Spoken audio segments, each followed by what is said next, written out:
Hello my dear students.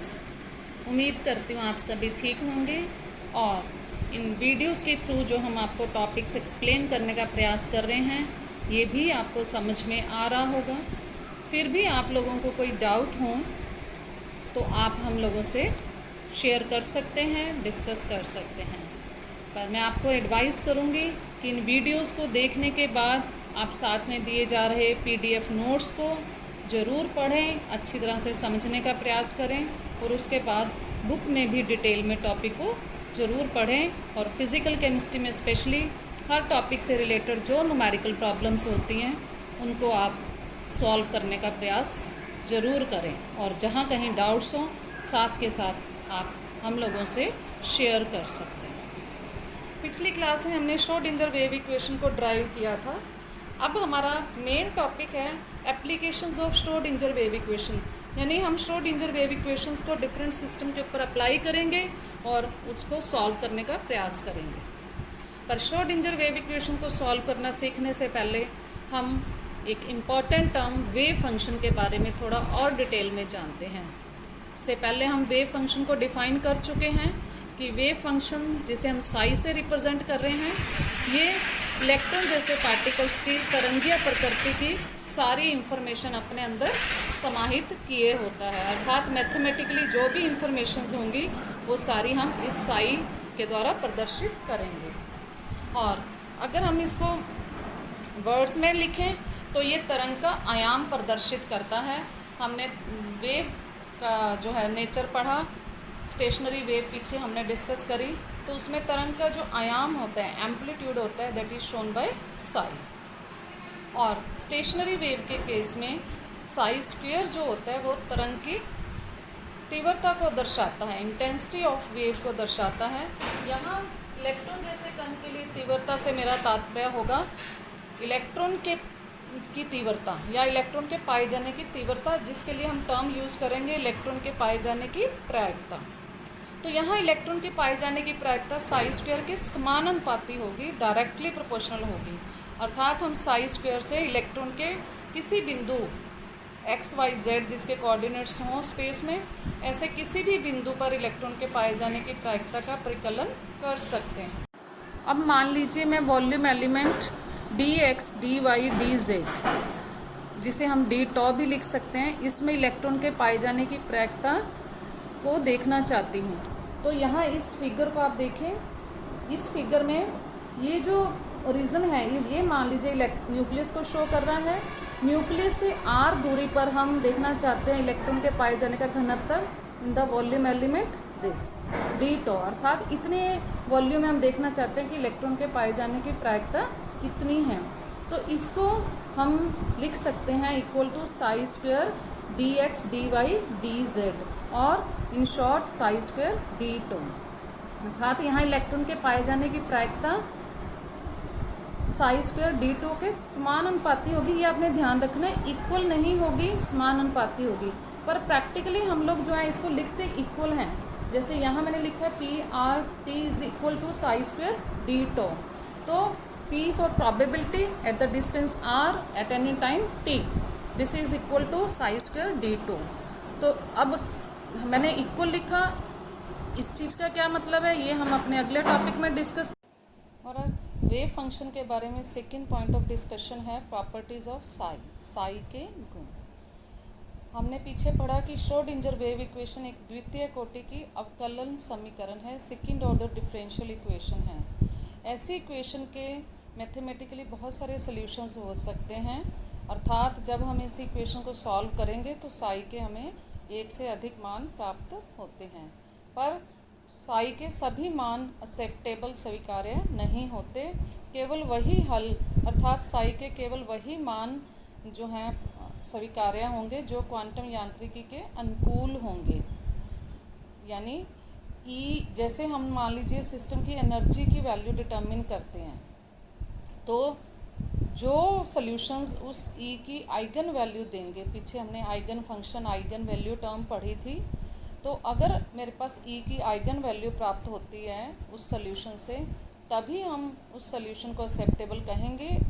अगर eigen मान नहीं आ रहा है तो हम कहेंगे कि ये सॉल्यूशन क्वांटम यांत्रिकी के अनुकूल नहीं है।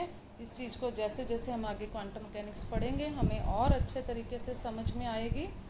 तो जो हैं ऐसे वेव फंक्शन को हम कहेंगे आइगन फंक्शन, और ऐसी इक्वेशन को हम कहते हैं आइगन इक्वेशन।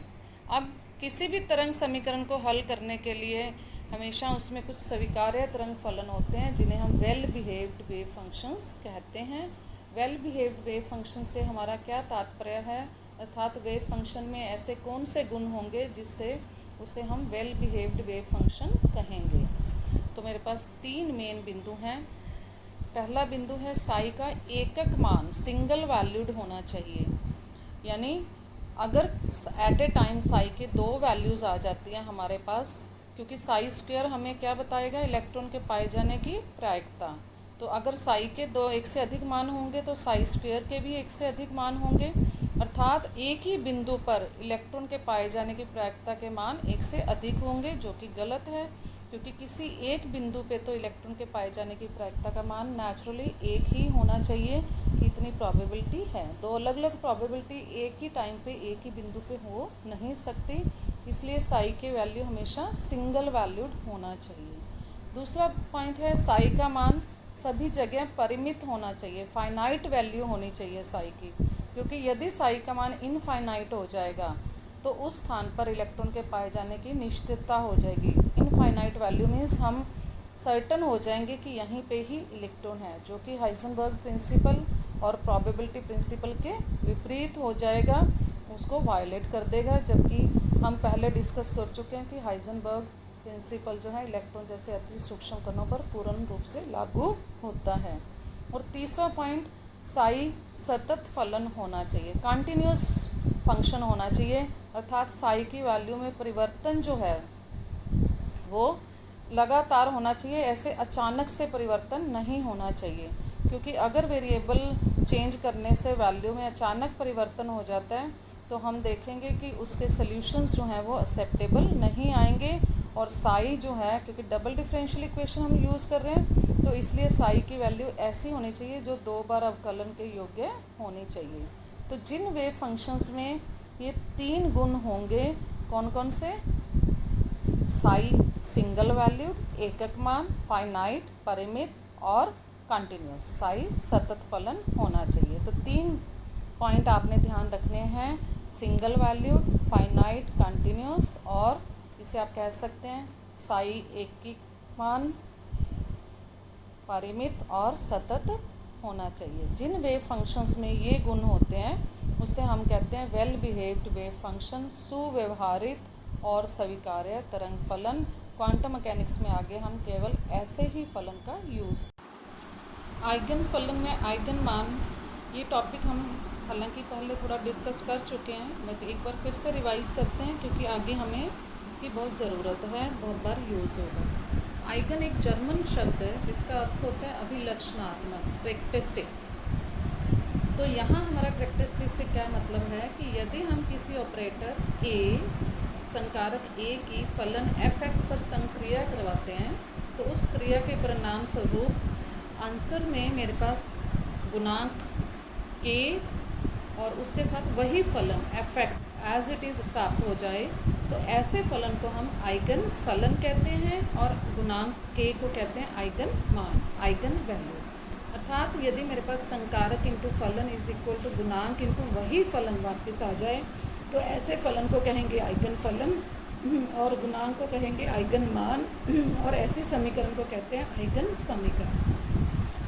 इम्पॉर्टेंस क्या है इसकी कि आइगन फलन हमेशा अभिलाक्षणिक होता है, अर्थात वह उसमें जो हमने वेल बिहेव्ड वेव फंक्शन के गुण अभी पढ़े, प्रॉपर्टीज़ पढ़ी, वह सारे गुण इसमें होते हैं। अर्थात वह परिमित फाइनाइट होता है, सतत कंटिन्यूस होता है और एकक मान होता है। तो वेल बिहेव्ड वेव फंक्शन हमेशा आइगन फलन होंगे, और यू कैन से आइगन फलन हमेशा वेल बिहेव्ड होगा।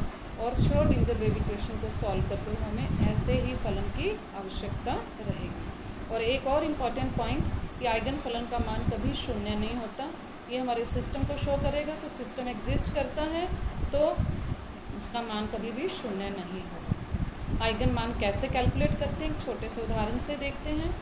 यदि मेरे पास फलन दिया हो f is equal to e raise to power minus a x और इसकी संकारक हो डी बाई डी एक्स, तो जब इस संकारक की हम संक्रिया करवाएंगे तो आप देखिए आंसर क्या आएगा, यानी डेरिवेटिव लेंगे e raise to power minus a x का विद रिस्पेक्ट टू एक्स, तो आंसर में आएगा minus a into e raise to power minus a x. तो आप देख रहे हैं लेफ्ट साइड और राइट साइड दोनों में मेरे पास e raise to power minus a x है, यानी फलन इटसेल्फ है। तो ये ऑपरेटर हो गया संकारक और ये होगी आइगन वैल्यू माइनस ए के बराबर। इसी प्रकार आप एक और उदाहरण जो है ले सकते हैं, d by d x of e raise to power minus two x, इसका आंसर होगा two e raise to power two x. तो यहाँ आइगन वैल्यू होगी टू और आइगन फलन है e raise to power minus two x, एक eigen फलन है।